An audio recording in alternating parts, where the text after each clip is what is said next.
How to read Forex charts on Forex.com app. I'm going to guide you through the process on how to do it. Let's get started. First of all, on your phone, head over to the Forex.com app.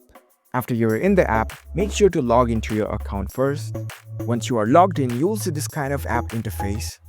Now, in order to read Forex charts, you can head over to any stocks, tap on the stocks page. Now you're inside the stocks page. You can see all the information related to the stocks over here. You can see this chart, you can zoom in and zoom out. So in order to read the Forex charts effectively, you need to focus on understanding the candlestick patterns.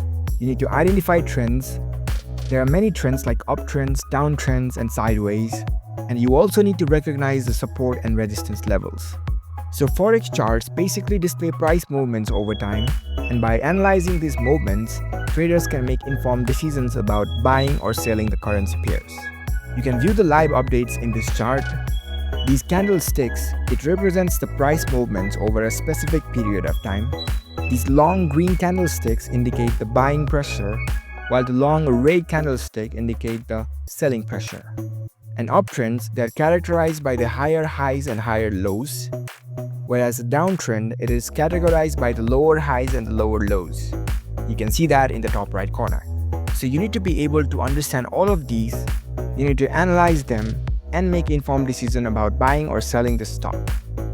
So that's a very easy process to read the Forex charts on Forex.com. If you found this video helpful, don't forget to give this video a thumbs up and subscribe to our channel for more tech tips. Thank you for watching.